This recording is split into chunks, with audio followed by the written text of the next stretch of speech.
오늘 말씀의 제목은 유일하신 하나님을 대하는 방편입니다. 우리가 계속해서 출애굽기 말씀을 읽어가고 있습니다. 하나님께서는 애굽의 노예에 불과했던 이스라엘을 그들의 조상들에게 약속해 주신 대로 구원하셨고 또 하나님의 소유로 삼아 주셨습니다. 그런데 이스라엘은 하나님을 잘 알지 못했습니다. 애굽에서 보아왔던 그런 종교관으로 하나님을 바라본 것이죠. 그래서 하나님의 그 하나님 되심으로 하나님 바라보는 것이 아니라 세상의 신들 중에 한 분처럼 하나님을 대했다라는 것입니다. 세상 사람들은 어떤 종교관을 갖고 있습니까? 하나님 앞에서 우리가 존재하는 것이 아니라 하나님이 우리를 위해서 존재해야 된다라고 생각을 합니다. 그래서 우리의 어려움과 괴로움을 해결해 줘야지만 하나님이시고 우리의 어떠함에 반응하셔야지만 하나님이다라고 보는 것이죠. 그래서 굳이 하나님이 아니어도 돼요. 세상 사람들은.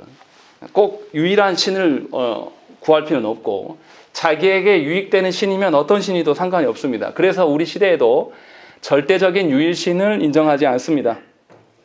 사람의 필요한 것에 따라서 신을 정해놓고 그것을 섬기는 방식으로 사람들이 섬겨가는 것이 세상의 종교관이라는 것입니다. 이렇기 때문에 하나님께서는 이스라엘을 신의 산으로 인도하신 이후에 십계명의 말씀을 주십니다. 이 말씀을 주신 이유는 하나님과 이스라엘의 그 관계가 세상에는 없는 새로운 것임을 알려주시기 위하여서 이것을 알려주셨습니다. 그래서 우리가 지난주에 보았던 십계명의 소론, 십계명 20장 1절 2절 말씀에서 하나님이 누구시며 이스라엘을 위하여서 얼마나 오래 참고 인내하셨으며 그 가운데서도 여전히 하나님의 은혜를 거두시지 아니고 베푸시는 분인가, 이것을 압축적으로 말씀을 드렸습니다.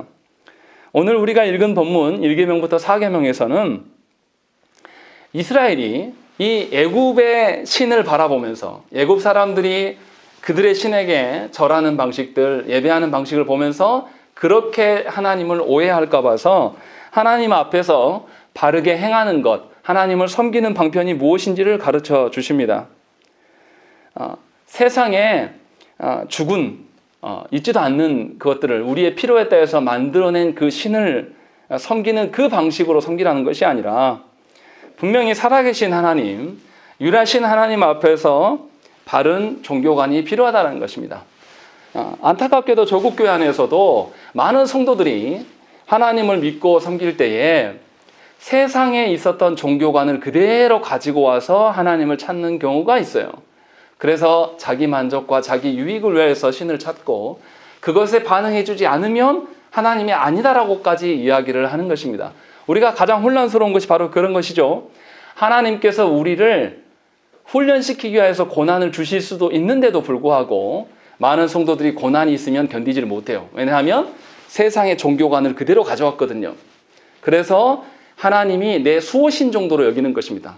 내 직성을 풀어주고 내 욕망을 해결해 줘야지만 하나님인. 그러나 성경에서는 그런 하나님은 없다라고 단언하고 있습니다. 그래서 1계명부터 4계명에 하나님을 도대체 어떻게 설명하시는가, 하나님이 스스로를 어떻게 말씀하시는가가 매우 중요합니다.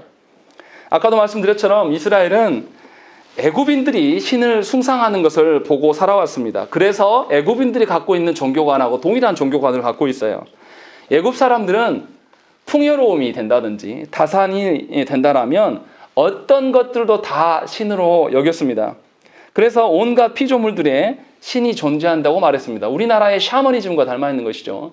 우리나라도 뭐 부뚜막에 무슨 신이 있고 문턱 밟지 말라 하면서 문턱에 무슨 신이 있고 또 큰 나무에 무슨 신이 있고 이런 것처럼 수많은 신을 섬기면서 범신론적 사고를 갖고 있었다는 것입니다.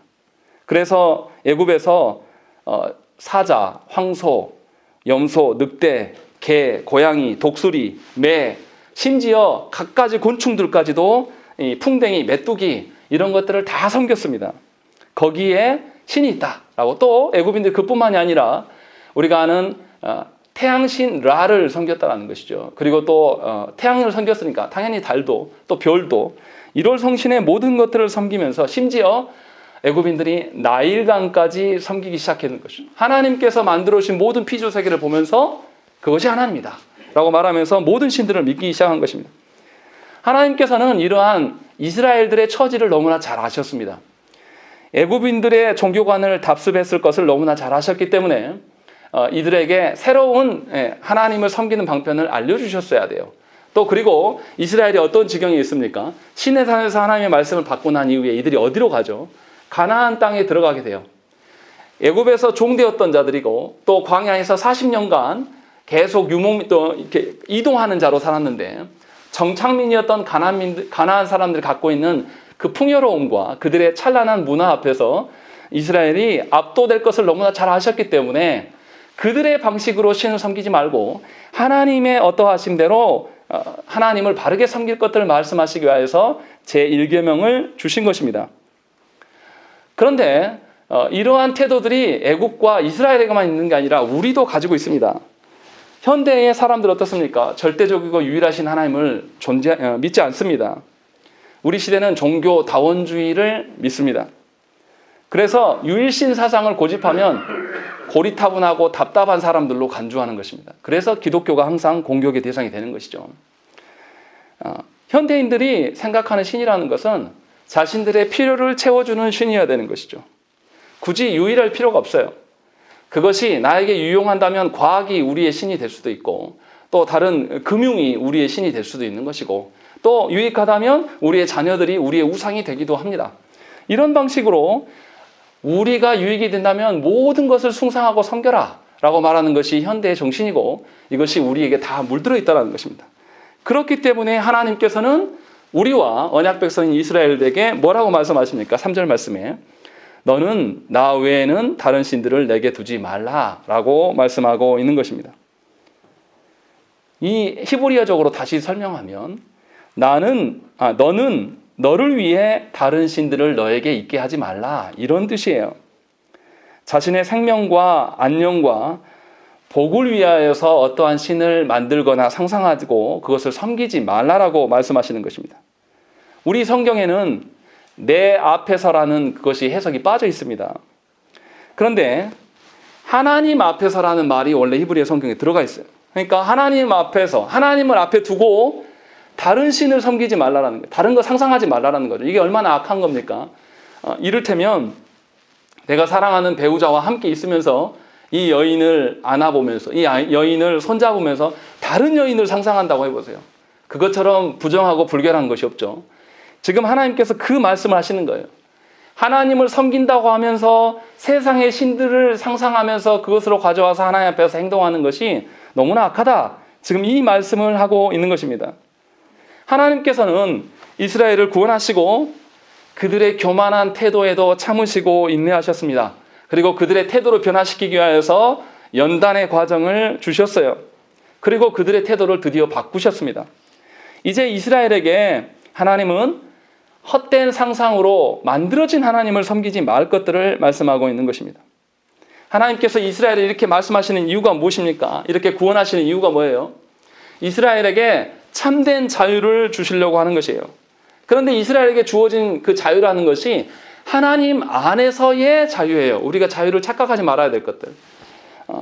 하나님 안에서의 자유가 아니면 어떻게 돼버리냐면 우리가 신을 선택할 수 있는 자유가 있다고 생각하는 것입니다. 애굽인들이 그런 것처럼 애굽인들이 태양을 섬기거나 나일강의 여신을 섬기거나 각종 동물들, 각종 벌레들까지 섬기는 것을 허용하고 자신들이 선택할 수 있는 방식으로 했던 것처럼 그런 자유를 하나님께서 말씀하신 것이 아니라 하나님은 유일하신 너희들 앞에 나뿐이다 라고 말씀하신 거죠. 그래서 언약 백성은 우리를 구원하신 하나님 앞에서 독대해야 되는 것입니다. 독대한다는 의미가 무엇입니까? 하나님 앞에서 하나님만 두고 생각하라는 거예요. 하나님 앞에 나와서 자꾸만 내 직장의 일, 내 자녀들의 문제, 어떤 나의 어려움의 문제를 가지고 와서 섞지 말라는 것입니다. 하나님께 예배함은 하나님의 어떠하심을 우리가 보고 듣고 경험하는 거예요. 그랬을 때에 우리가 생각하였던 인생의 최대의 문제들이 더 이상 문제가 아님을 알 수 있게 되는 것입니다. 그래서 하나님께서 이 말씀을 하고 있는 것입니다. 그래서 1계명 앞에서 우리가 생각해야 될 게 우리는 우리를 위하여서 하나님을 구해서는 안 된다는 것입니다. 우리의 필요와 우리의 목적 달성을 위하여서 하나님을 바라보게 되면 어떻습니까? 이제 하나님 그대로 하나님을 발견하는 것이 아니라 상상하기 시작해요. 아, 하나님이 내가 돈이 없는데 돈 좀 주시면 좋겠다. 하나님이 우리 자녀의 어떠함을 좀 채워주시면 좋겠다. 이런 식으로 조금씩 틈이 벌어져요. 원래 계신 하나님과 우리가 상상하는 하나님과의 간극이 서서히 벌어지기 시작합니다. 그러면서 우리가 어떻게 됩니까? 만들어진 하나님 앞에서 엎드려 절하는 경우가 생겨난다는 것입니다. 그래서 조국교회에 만연한 것이 기복주의 아닙니까? 예수 믿으면 다 잘 된다고. 예수 믿으면 정말 잘 됩니까? 개척한 지 5년 됐는데 왜 부흥이 안 될까요? 이것을 어떻게 설명해야 되죠? 또 우리가 하는 히틀러같이 독재자도 독일 교회가 추천하고 독일 교회가 강력하게 밀어서 독재자가 되었어요. 그런데 그 사람이 수천만을 학살하죠. 그런 일들은 어떻게 설명해야 됩니까? 이런 식으로 우리가 상상하는 하나님을 만들어 놓고 우리가 기대하는 하나님을 만들어 놓고 그 하나님 앞에서 내가 기대한 대로 되지 않는다고 해서 하나님이 아니다라고 말하는 것이 아주 미련하고 악한 것임을 1계명에서 이야기를 하고 있는 것입니다. 그래서 우리는 우리의 필요를 따라서 하나님을 대해서는 안 됩니다. 반드시 하나님이 우리를 창조하셨고 하나님이 우리를 구원하셨기 때문에 또 우리를 마지막 날에 우리를 심판하실 심판주로 계시기 때문에 우리는 하나님께서 부여하신 자유 안에서 하나님을 마음껏 섬기는 자유를 누려야 되는 것입니다. 전에는 죄인이었기 때문에 우리는 하나님 앞에 설 수가 없었어요. 예수께서 우리를 위하여서 죽고 부활하시지 아니하였으면 우리는 하나님 앞에서 설 수 없는 존재란 말이에요. 그런데 하나님께서 서게 하셨어요. 하나님께 기도할 수 있게끔 기회를 열어주심, 우리가 거룩하신 그 하나님 앞에 서도 우리가 감히 죽지 않는 하나님의 보호하심, 이러한 자유를 우리에게 부여하신 것입니다. 그러니까 언약 백성들은 하나님의 이름을 부르게 하심과 하나님과 함께 살아갈 수 있는 그런 특권을 주신 그 자유, 이러한 자유를 우리에게 부여하신 것이라는 거죠. 그런데도 수많은 조국교회 성도들이 세상처럼 되고 싶어서 세상의 수준이 되었을 때에만 하나님의 어떠하심을 인정하는 경우가 나타난다는 것입니다. 우리에게 주신 자유는 그런 자유가 아니에요. 하나님 앞에 섬길 수 있는 그런 자유, 하나님의 하나님 되심을 하나님께서 직접 말씀으로 계시하여 주셔서 우리가 하나님을 독대할 수 있는 그런 자유, 이런 자유를 하나님께서 주시고 있다라는 것이 3절의 요약입니다. 그리고 우리가 아는 4절부터 6절 말씀은 제2계명입니다. 1계명을 더 구체적으로 설명해 주고 있는 것입니다.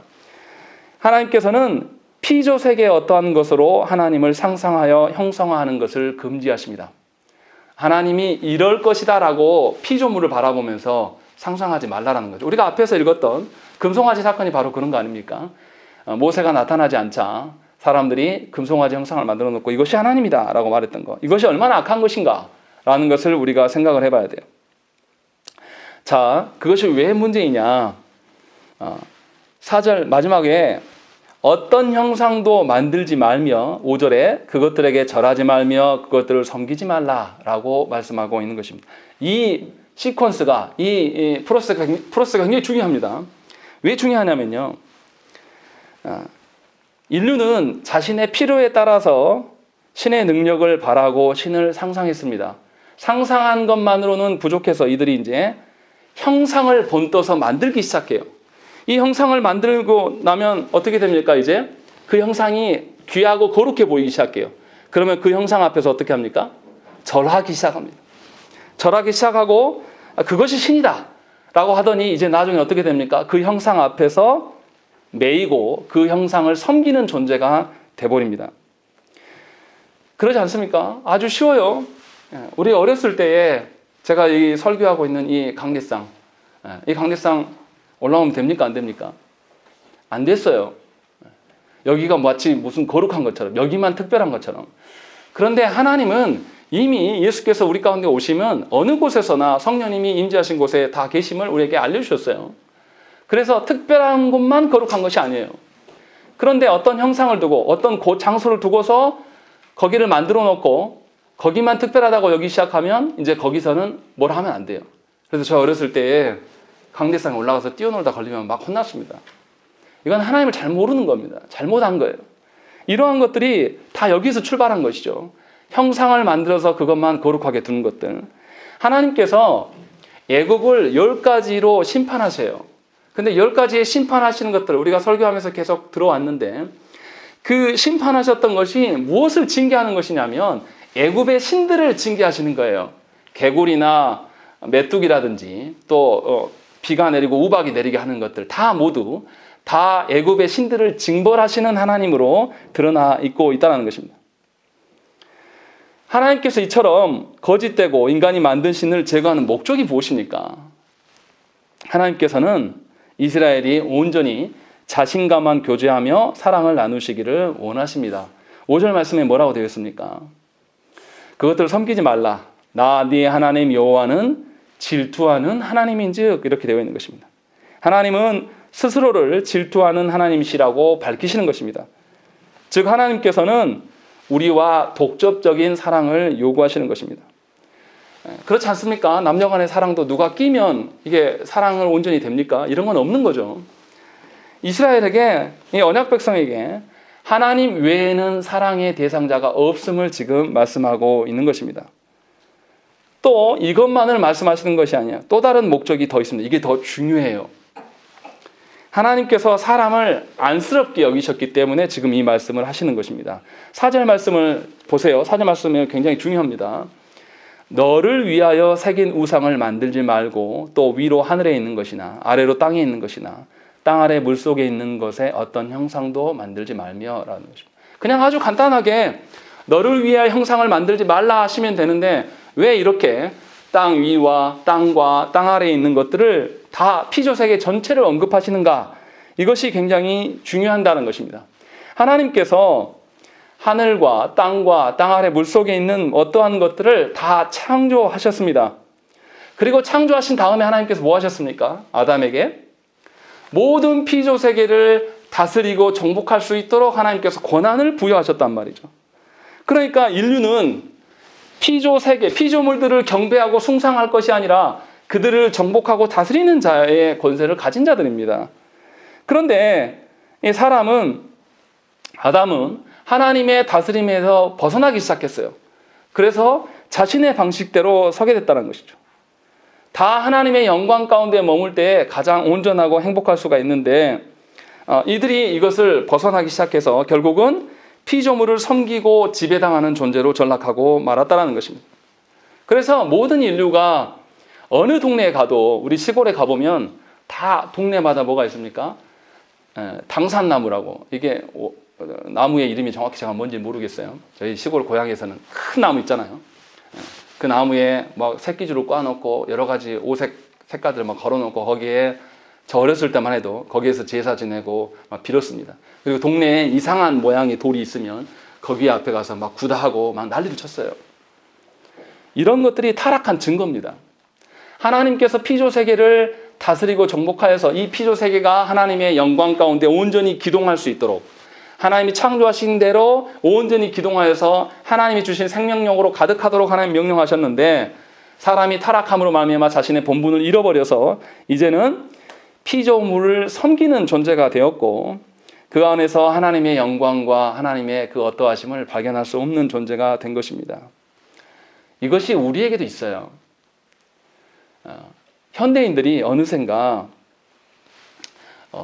제가 이제 들으면서 참 성경적이지 않다라고 생각하는 것은 뭐냐면 TV나 사람들 생각 중에 애완견을 대하는 태도입니다. 늘 봐요. 애완견 앞에서 사람을 뭐라고 합니까? 주인을 뭐라고 표현합니까? 집사라고 표현해요. 저 그거 보고 굉장히 충격 먹었습니다. 저 어렸을 때는 방 안에 개 들이지도 않고요. 주인 앞에 충성스러운 개의 모습은 봤지만 개가 사람을 물어 죽이는데도 그 개를 죽이면 안 된대요. 이것이 우리 시대의 실상입니다. 제가 무슨 말이냐면 동물을 학대하고 마음대로 잡아먹고 이렇게 해도 된다. 이 말을 하려고 하는 게 아닙니다.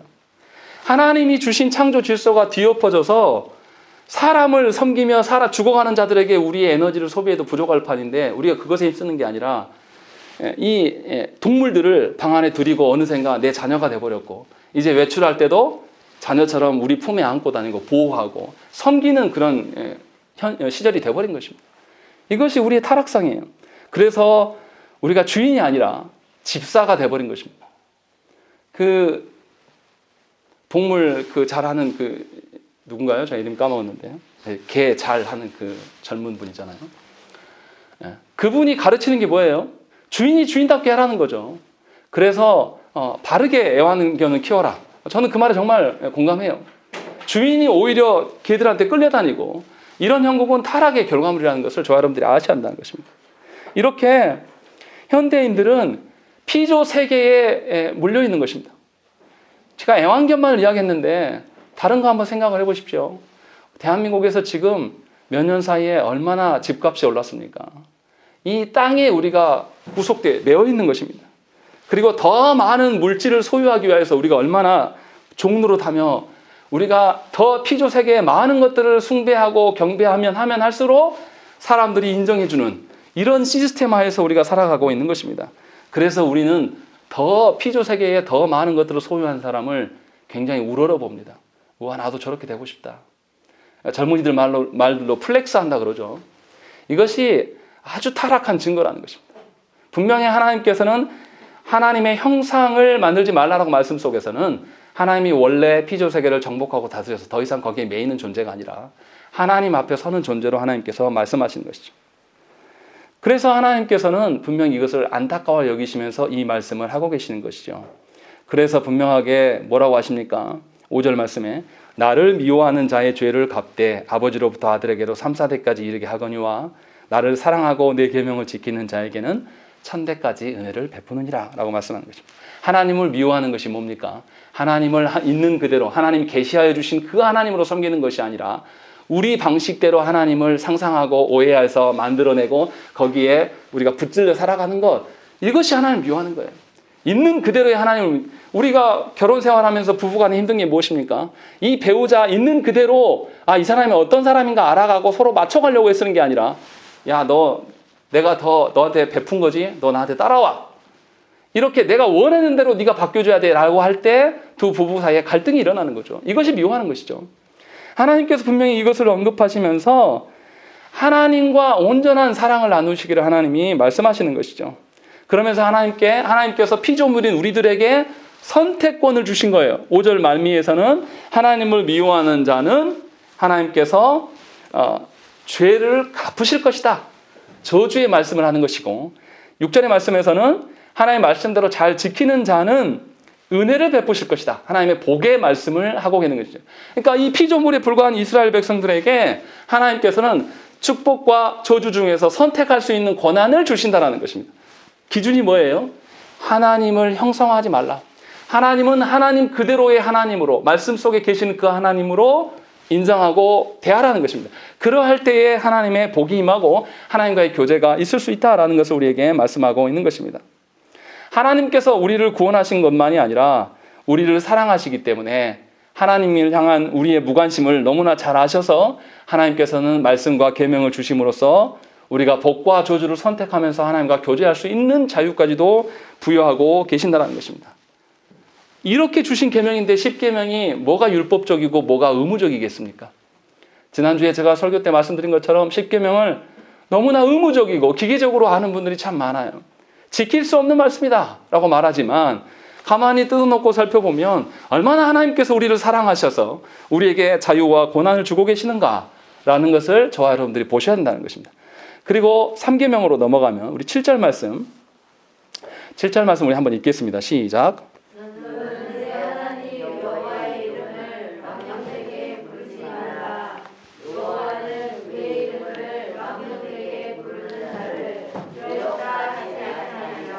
예.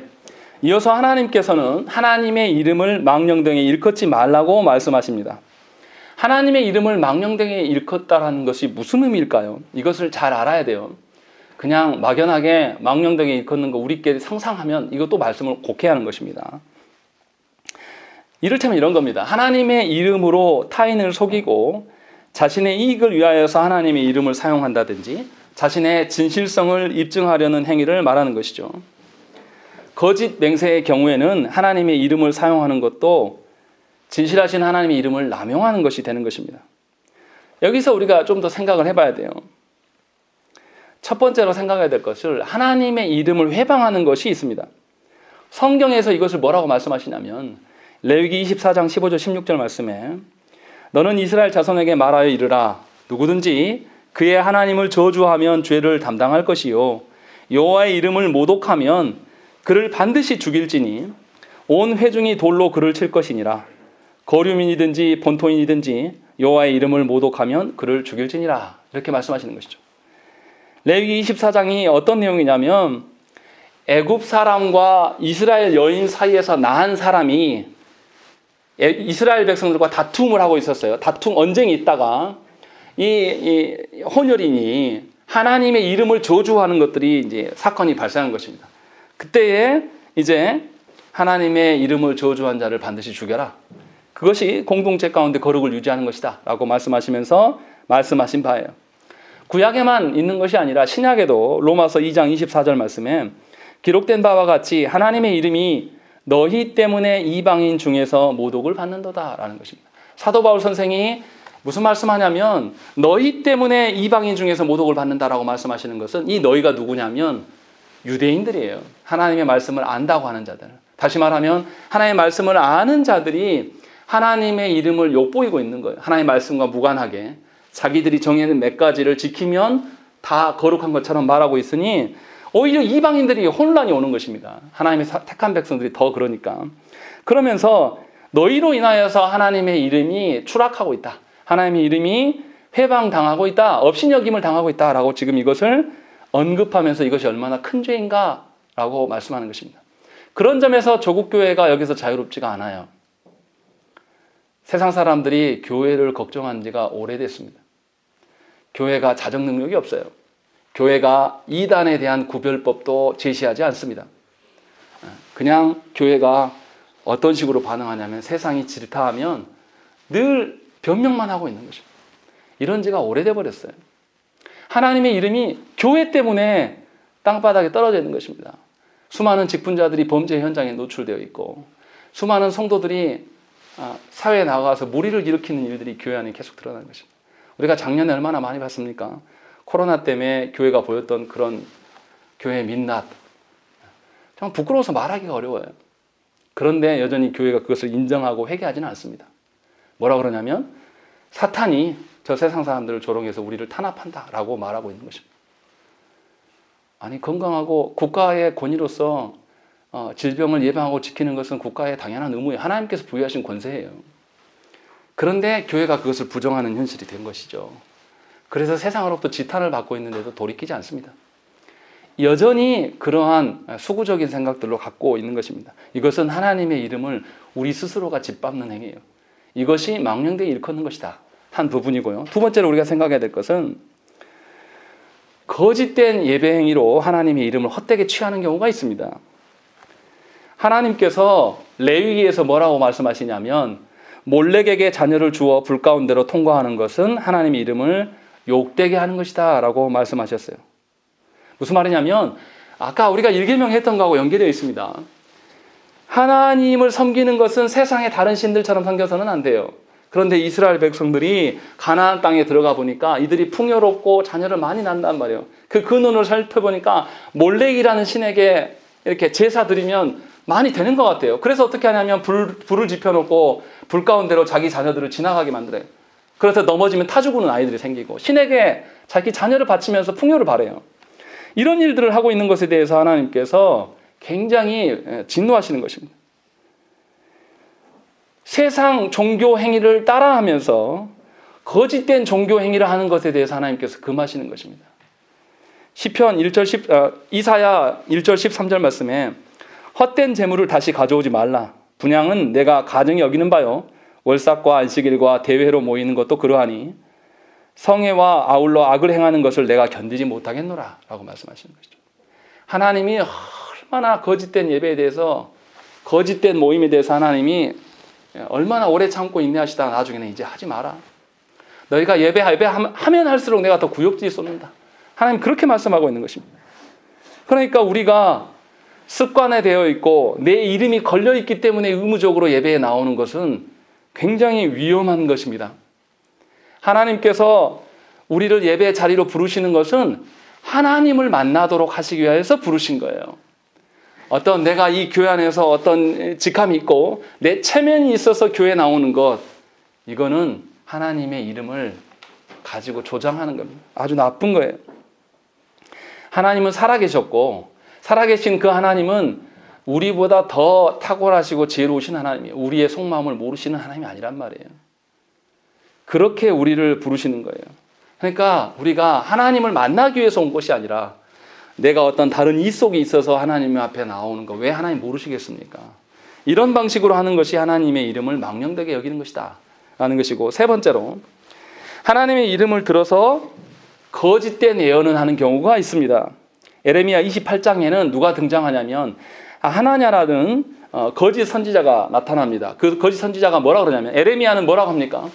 이스라엘이 하나님께서 멸망케 하실 것이니 이스라엘의 왕과 지도자들이 저 이방 바벨론에게 포로로 끌려가고 항복해라 라고 에레미야는 계속 이야기를 해요. 그것이 너희가 살 길이다. 하나님 뜻이다. 그러니까 하나냐가 뭐라 그러냐면, 하나님의 이름을 들먹이면서 아니다. 하나님은 우리를 지키실 것이고 원수들을 다 꺾으셔서 우리가 이길 것이다. 저 에레미야가 거짓 선지자다라고 이제 비난해요. 그때 에레미야가 뭐라 그러냐면, 하나냐가 올해 안에 죽게 해주십시오, 하나님. 그래야지 하나님 말씀이 삽니다. 그래서 어떻게 되냐면 그 해의 7월 달에 하나냐가 죽습니다. 하나님께서 이렇게 하나님의 이름을 들어서 거짓 예언하는 것에 대해서 용서하지 않으신다는 것입니다. 그러나 안타깝게도 조국교회 안에 수많은 목회자들이 자신을 하나님의 종이라고 말합니다. 다시 말하면 자신을 하나님의 노예라고 지칭을 해요. 왜 합니까? 하나님을 높이기 위함입니까? 자신을 높이기 위함입니까? 수많은 목회자들이 하나님의 이름을 언급하면서 자신을 높이는 그런 나쁜 행동들을 계속 보이는 것입니다. 정광훈 씨 같은 사람이 하나님 운운하면서 있는데도 교계가 그를 이단으로 지칭하지 않는 것은 너무나 이상해요. 그 사람이 뭔데 하나님의 어떠함, 반말까지 해가면서 왜 이것을 보고만 있습니까? 왜 그 사람을 아직도 교계가 인정해 줍니까? 이러한 일들에 대해서 하나님이 분명하게 하나님의 능력을 우리 마음대로 이용할 수 없음을 말씀하고 있는 것이에요. 그런데도 많은 사람들이 자신의 어떠함을 이야기해요. 하나님의 이름을 들어서. 아주 괘씸한 거죠. 자신이 의롭고 자신이 얼마나 신실한 자를 말하고 싶어서 내가 하나님의 말씀대로 살고 내가 어느 구절, 몇 구절 암송해가지고 이 말씀대로 산다고 하는 그런 인간들이 교회 안에 얼마나 많습니까? 하나님 앞에 섰을 때 뭐라고 할 거예요? 하나님이 우리가 내뱉은 한마디 한마디를 모르시겠습니까? 전부 기억하셔서 우리에게 다 말씀하실 거예요. 하나님이 주신 직분과 하나님이 주신 성도됨을 가지고 여러분들을 포장하지 마세요. 그것이 굉장히 악한 것이고 하나님의 이름을 망령되게 일컫는 것입니다. 하나님께서 우리에게 하나님의 당신의 이름을 부여하신 이유는 무엇입니까? 하나님의 어떠하심을 온 세상에 전파하여서 피조세계 전체가 하나님을 알고 하나님을 보게 하기 위하여서 우리를 부르셨고 우리에게 여호와 하나님의 이름을 주신 것입니다. 그렇다면 우리는 하나님께서 우리를 자녀 삼아 주신 것도 너무나 놀라우신 것인데 우리 같은 자들의 우리 입에 그 더러움에도 가득한데도 하나님은 우리 입에 여호와의 이름을 담겨주게 하시고 세상 속에서 본보기가 되도록 우리를 부르셨고 또한 그렇게 하시도록 하나님께서 능력을 부여하시는 하나님이라는 것입니다. 자신을 위해서 신앙생활하는 것이 얼마나 악한 일인지 아셔야 되는 것입니다. 하나님을 위하여서 살아가는 것이 너무나 당연한 거예요. 그런데 수많은 교회 안의 사람들이 아직도 자신을 위하여서 살아갑니다. 자신의 형편과 상황이 좋지 않으면 하나님을 원망해요. 괴롭지 않다는 뜻이 아닙니다. 저한테 물어볼 수도 있어요. 목사님은 그러면 형편과 상황이 어려워지면 좋습니까? 아무렇지도 않습니까? 아니요, 저도 괴로워요. 힘듭니다. 그러나 나의 그 괴로움과 힘듦보다 하나님께서 우리를 다스리심에 대한 신뢰를 가지시라는 거예요. 그것이 우리의 존재 이유예요. 그렇다면 우리가 어려운 중에 하나님의 어떠하심을 드러내는 자로 서 있는 것입니다. 하나님께서 이것을 얼마나 기뻐하시겠습니까? 그래서 하나님의 영광은 우리가 높아지고 잘 됐을 때만 드러내는 것이 아니라 우리가 초라하고 어려운 중에도 얼마든지 하나님의 영광을 드러낼 수가 있는 것이에요. 자, 그리고 이어서 8절부터 11절 말씀에 사계명에 대한 언급들을 하고 있습니다. 네 번째 계명은 그 안식일에 대한 이야기를 하고 있는 것입니다. 그런데 조국교회 안에서 안식일에 대한 잘못된 생각들이 갖고 있습니다. 이 사계명을 어떻게 사람들이 많이 보냐면요, 안식일을 지켜야 될 것들에 집중하고 있어요. 그런데 하나님 그렇게 말씀하시지 않으십니다. 8절 말씀 우리 한번 읽겠습니다. 8절 시작. 안식일을 기억하여 거룩하게 지키라. 어떻게 지키라는 것이죠? 아니요. 그대로요. 말씀대로. 기억하여 거룩하게 지키라 라고 말씀하고 있는 것입니다. 하나님께서 안식일을 거룩하게 하기 위해서 기억해야 할 것들을 우리에게 말씀하고 있는 것입니다. 지켜야 되는데 그냥 지키면 3계명에 있는 말씀처럼 하나님을 망령되이 일컫는 지킴이 될 수 있어요. 그냥 종교 행위로. 그런데 그것을 말씀하시는 것이 아니라 분명하게 우리가 하나님의 안식일을 거룩하게 지키도록 그렇게 하기 위해서 기억하라고 우리에게 말씀하고 있는 것이죠. 기억할 바가 뭐냐? 9절과 10절의 말씀이 기억할 바의 내용입니다. 그래서 9절과 10절에 뭐라고 되어 있습니까? 엿새 동안 힘써 내 모든 일을 행하라고 말씀하시는 거예요. 이 말을 오해하시면 안 됩니다.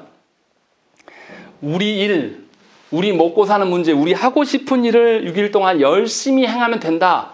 이것도 있지만요, 그것만 말씀하고 있는 것이 아닙니다.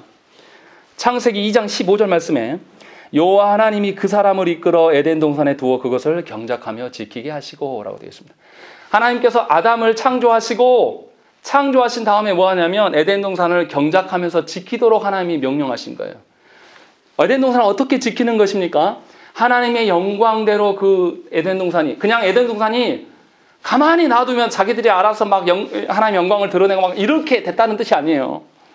아담에게 하나님이 주인 되심을 드러내도록 경작하고 지키라고, 타락하지 않은 그에게 하나님께서 처음 명령하신 것이 바로 그거란 말이죠. 그러니까 우리가 6일 동안 살아가는 것은 우리의 밥벌이 위해서 살아가는 것도 있으나 이것이 궁극적인 것은 아니에요. 뭡니까? 6일 동안 살아가면서 하나님의 다스림이 나의 모든 곳에 있고 6일 동안 하나님의 영광의 어떠함을 드러내도록 힘쓰고 예수라는 것이죠. 이 말이 지금 9절의 말씀이에요.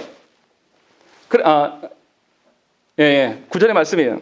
그래서 힘써 그 일을 6일 동안 하다가 7일째 되는 날 이제 그것도 멈추라는 것입니다. 이 안식일에 되는 날은 온전히 모든 것에 대해서 원래 하나님이 주신 아담에게 주셨던 그 본분의 일을 내려놓고 하나님께만 집중하는 날로 삼으라 라고 이렇게 말씀하고 계신다는 거예요. 이것이 안식일을 거룩하게 지키기 위한 우리의 기억이며 그 기억에 근거한 6일의 삶이 되어야 된다. 이 말씀을 하고 계신다는 것입니다. 그런데 우리는 너무나 이것을 오해해서 안식일을 지키면 되면 된다. 그래서 주일 성수해라. 주일 성수가 뭐냐? 예배 잘 드리고 헌금 잘하는 것이고 그냥 끝. 이렇게 생각하는 겁니다. 그리고 6일 동안 살아갈 때도 하루 하나님께 예배 드리느라고 4시간 내드렸으니까 이제 나머지 6일 동안 우리 마음대로 좀 해야 될 거 아니냐. 이런 논리를 펴요. 근데 10계명의 말씀은 그 말씀이 아니에요. 그래서 분명하게 뭐라고 합니까? 10절 말씀 보시면 네 아들이나 네 딸이나 네 남종이나 네 여종이나 네 가축이나 네 문 안에 머무는 객이라도 아무 일도 하지 말라 하는 건 뭡니까? 이 지금 자기 가족 안에 부리는 모든 사람들이 그날에 다 동시에 멈추는 거예요. 그 전에 동시에 함께 일할 때에 하나님의 영광에 근거하여서 계속 열심히 일하다가 이렇게 일했던 사람들이 하나님의 영광에 딱 멈춰지는 그날에 참다운 안식을 누릴 수가 있는 것입니다. 그렇지 않겠습니까? 더 쉬운 이야기로 하면 여러분들이 오늘 예배를 드리고 6일 동안 세상에 나가서 살아갈 때에 내 마음대로 살다가 오면은 그 다음 주에 예배가 더 기쁘고 즐겁습니까? 그렇지 않아요. 오늘 주신 말씀을 내 마음에 품고 내 능력으로는 할 수 없으나 세상 속에서 하나님의 말씀을 부여잡고 힘쓰고 애쓰다가 이렇게 오면 물론 실패하고 넘어집니다. 그렇게 하고 온 사람이 이 주일에 와서 하나님의 그 능력과 하나님의 그 안식의 참다운 의미를 더욱더 잘 아는 것이에요. 그래서 기억하라는 거예요. 6일 동안 기억하면서 거룩하게 살 것들을 지금 하나님이 말씀하고 있는 것입니다. 그래서 우리에게 주어진 하나님의 주일의 개념이 무엇인지를 좀 바르게 아셔야 된다는 것입니다. 그냥 딸랑 내 마음대로 살다가 이 시간 잠깐 한두 시간 투자하면 우리가 하나님의 돌보신 가운데 무조건 살아간다. 요 뜻이 절대 아니에요. 세상의 신들은 그렇게 돼요. 세상의 신들은 사람들 어떻습니까? 아무런 신에 대해서 관심이 없어요. 그 신이 뭘 좋아하고 뭐에 관심 없어요. 없다가 그냥 내가 문제 해결할 것이 있으면 신에게 나와서 돈 좀 내고 그냥 잠깐 그때 하고 오면 돼요. 그리고 신 생각 안 해도 됩니다. 그거 강요하지 않습니다. 그리고 또 적당한 때가 되면 또 나가서 하는 이런 방식. 우리 하나님은 살아계신 하나님이고 인격적인 하나님이시기 때문에 그런 방식은 통하지 않습니다. 사랑을 생각해 보면 돼요. 두 배우자가 있는데 내 배우자가 여러분에게 그렇게 대한다고 해보세요. 6일 동안 나 나가서 돈 벌어야 되니까 나 건드리지 마. 그러고 6일 동안 집에도 늦게 들어오고 막 열심히는 살아요. 그런데 집안에 아무 관심 없이 있다가 주말 됐으니까 자, 주말에는 내가 너한테 의무를 다할게. 이런 식으로 하면 여러분들 사랑한다고 느끼십니까? 아닌 거 알잖아요, 다. 정말 기계적이고 의무적이구나. 우리가 하나님 앞에서 그렇게 안식일을 대해서는 안 된다라는 것이에요.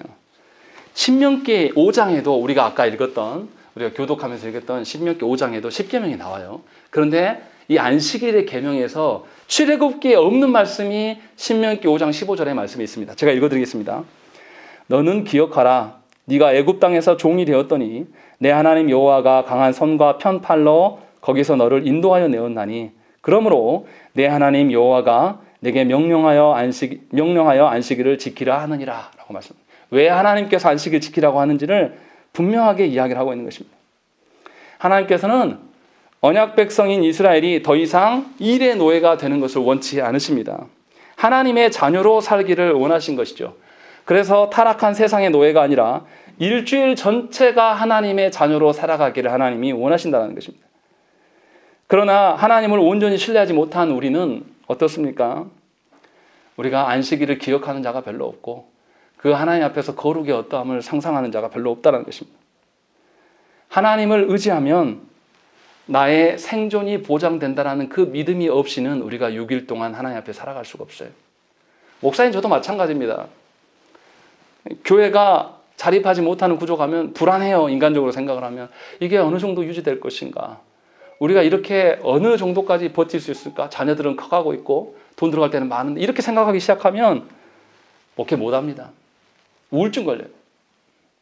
그런데 하나님께서 나를 생존케 하신다는 그 신뢰감이 있는 사람이 6일 동안 하나님과 동행하는 삶을 살 수가 있고 하나님이 주신 현장이 괴롭고 어렵더라도 하나님을 의지하면서 살아갈 수가 있게 되는 것입니다.